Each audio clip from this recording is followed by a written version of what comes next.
আজকে 11 তারিখ আর আমরা তিরুপতি থেকে রওনা দিলাম। আমাদের দর্শন হয়ে গেছে কালকে যেমন বললাম। আজ সকালে একবার পদ্মাবতী টেম্পলে গেছিলাম, সেখানে তো ফোন অ্যালাউড না। সব কিছু করে এখন বাজে 11:32 আর আমরা বেরিয়ে পড়লাম। চেরি সামনে বসেছে, কিছুটা বাদে আমরা হাইওয়েতে ওঠার আগে ওকে পিছনে দিয়ে দেবো। আর খুব ভালো দর্শন হয়েছে। এখানে একটু টেম্পারেচারটা খুব বেশি বলে কষ্ট হয়েছে, বাট আদারওয়াইজ সব কিছু খুব ভালোভাবে মিটে গেছে। আমরা সবাই যাচ্ছি। মা কিছু বলবে? জয় গোবিন্দা। জয় গোবিন্দ। গোবিন্দার কাছে এসেছি, জয় গোবিন্দা। আচ্ছা, আর 5 ঘন্টা দেখাচ্ছে 4:34। আমি 5টায় পৌঁছে যাব। তো বিকেল বিকেল আমরা বাড়ি ঢুকে যাব। যদি রাস্তায় কিছু দেখি সেরকম তোমাদের দেখাবো এবং জানাবো। আর ওই ইনফরমেশনটা তো অবশ্যই দেবো বুকিংয়ের। রাস্তায় যেতে যেতে জাস্ট স্টার্ট করেছি, প্রচণ্ড টায়ার্ড হয়েছি, হয়েছে, পরে কথা হচ্ছে। তো আমরা মাঝখানে হল্ট দিয়েছি 1 ঘন্টা ড্রাইভ করার পর। 1 ঘন্টা ড্রাইভ করার পর আমরা একটা সিসিডিতে দাঁড়িয়েছি। অনেকদিন বাদে একটা সিসিডি পেলাম না, হাইওয়েতে ওঠার আগে অনেকদিন বাদে একটা সিসিডিতে পেলাম। তো আমরা তো কফি ব্রেক দিলাম সবাই। মানে এবার আমাদের অ্যাকচুয়াল জার্নিটা স্টার্ট হবে।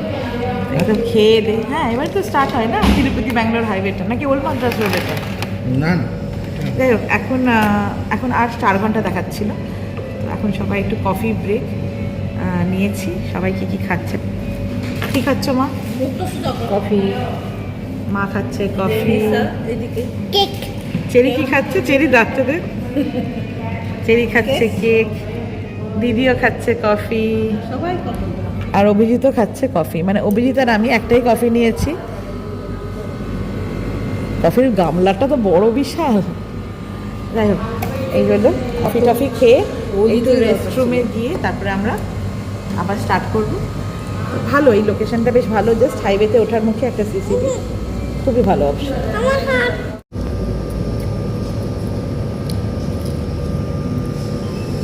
কেমন কেকটা? কেমন? Yummy, tasty. কি এটা? এতটা খেয়ে নিয়েছিস? ইয়ামি, খেয়ে দেখা দেখি।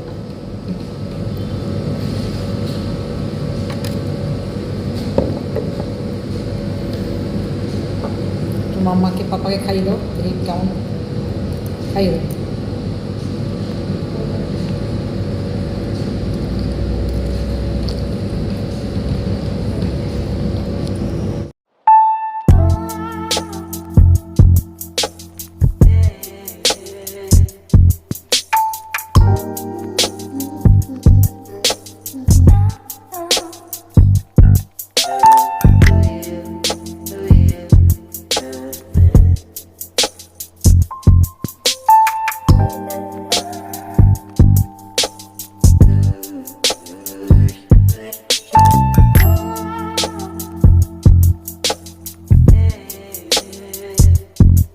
তো আমরা তো বাড়ি ফিরে এসেছি। মাঝখানে আর কোনো ভিডিও করা হয়নি।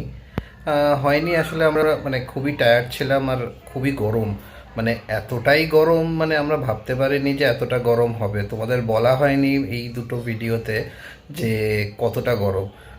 দেখাচ্ছিল টেম্পারেচার ওখানে 37, বাট ইট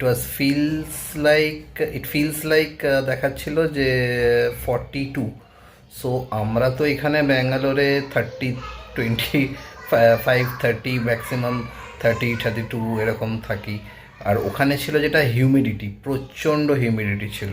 তো আমাদের খুবই কষ্ট হয়েছে, কারণ আমরা অনেকক্ষণ বাইরে ছিলাম। যেদিনকে গেছি সেদিনকে ঠিক আছে, সেদিনকে অত অসুবিধা। পরের দিন সকাল থেকেই আমরা মন্দিরে বাইরে বাইরে ঘুরছি, এবং সেই পরের দিনটা তো পুরো সারাটা দিনই আমাদের বাইরে কেটেছে। তো এতটাই গরম লেগেছে, কি বলবো। আর গাড়ি করে যাচ্ছিলাম, কিছুটাক্ষণ গাড়িতে এসি চলেছে, বাট যখন পাহাড়ে উঠছি তখন এসিটা ওরা বন্ধ করে দিচ্ছে। স্বাভাবিক ব্যাপার, পাহাড়ে উঠলে এসি বন্ধ করে দিতেই হয়, না হলে প্রচণ্ড ইঞ্জিনের ওপর প্রেশার পড়ে। তো সেই ক্ষেত্রে ওই জন্য কী হয়েছে, বেশ ভালো গরম লেগেছে। তারপর ওখানে তো ওপরে ওঠার পর গরমটা একটু কম লাগছিল, বাট স্টিল একটা গরম ছিল, মানে এমন নয় যে খুব একেবারেই মানে পাহাড়ে উঠেছি মানে একেবারেই পুরো গরম মানে গরম লাগছে না বা ঠান্ডা লাগছে এরকম কিছু নয়। রোদটাও প্রচণ্ডই ছিল, মানে মেঘলাও ছিল না যে রোদটা কম লাগবে। এবং আমরা খালি পায়ে যখন মন্দিরে যাচ্ছিলাম কিছু অনেক জায়গায় গরম পেয়েছি, মানে পায়ে গরম লাগছে এরকম অবস্থা। তো যাই হোক, এই হচ্ছে ব্যাপার। আর মাঝখানে ওই জন্যই আর মানে গরম লাগছিল বলে আর ভিডিও করা হয়নি। মাঝখানে আমরা এক জায়গায় মানে লাঞ্চ ঠিক বলবো না, বাট একটু লেটলি আমরা এই 4টের দিকে একটু খাবার খেয়েছি একটা রেস্টুরেন্টে বসে। আর এই ফেরার সময় না আমি রুটটা একটু চেঞ্জ করেছিলাম, কারণ আমি জানি যে যাওয়ার সময় আমরা গেছিলাম হচ্ছে সিল্ক বোর্ড, মানে আমাদের বাড়ি থেকে ইলেকট্রনিক সিটিতে আমরা থাকি, ইলেকট্রনিক সিটি থেকে সিল্ক বোর্ড হয়ে তারপরে তোমার মারাথাল্লি হয়ে তারপরে তোমার ওই কী যেন বলে ওটা, নামটা ভুলে যাচ্ছি আমি, কেয়ারপুরাম ওই সব এরিয়া হয়ে তারপরে আমরা ওদিক দিয়ে উঠেছিলাম। তো ফেরার সময় যেহেতু ওটা উইকডেজ ছিল আমরা ফিরছিলাম, তো ওই রুটটাতে এলে প্রচণ্ড জ্যাম হতো। তো ওই জন্য আমি কি করেছিলাম যে আরেকটা রুট দেখাচ্ছিল যেটা তোমার শারজাপুর আত্তিবেলে হয়ে আমাদের বাড়ির পেছন দিক দিয়ে আমরা ঢুকে যেতাম। তো আমি সেই রুটটাই ওই জন্য চুজ করেছি। বাট সেটাতে যেটা হয়েছে সেটা হচ্ছে যে ওই ME7 যে আমরা হাইওয়েটা দিয়ে আসছি সেটা পুরোটা কভার হয়নি। আর যেহেতু সেটা পুরোটা কভার হয়নি, মাল্লুর দিয়ে আমরা ফিরেছি। এবার মাল্লুরের রাস্তাটা খুবই বাজে, মানে কিছুটা ভালো ছিল বাট মোস্ট অফ দ্য জায়গায় বাজে ছিল।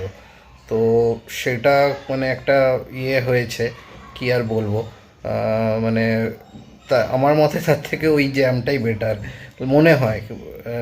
এখন আমি জানি না কতটা কি জ্যাম হতো না হতো, বাট মনে হচ্ছে যেন ওই ওই জ্যামটা বেটার হতো, অ্যাটলিস্ট গাড়িটা প্রপারলি যেত। রাস্তা খুবই বাজে ছিল, খুবই বাজে।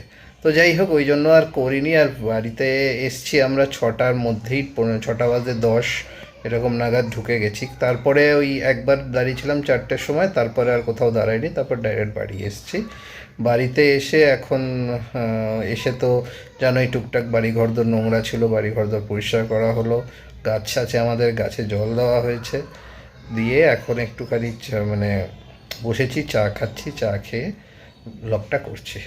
তো যাই হোক, আমাদের এই দুদিনের ট্রিপ খুবই ভালো গেল, বেশ ভালো গেল। ব্যাঙ্গালোর থেকে যারা যাও তাদের জন্য এই ব্লগটা তোমরা দেখতে পারো আমরা কোন রাস্তা দিয়ে গেছি না গেছি। যাওয়ার সময় রাস্তা খুবই ভালো ছিল, ফেরার সময় ওই রোডটা নিয়েছি বলে রাস্তাটা বাজে ফেস করেছি, আর কিছুই নয়। আর সত্যি কথা বলতে গেলে ওখানকার লোকজন সবাই বলছিল যে আপনারা নভেম্বর ডিসেম্বর মাসে আসুন, তখন ওয়েদারটাও ভালো থাকে এবং ওখানে অনেক উৎসব হয়।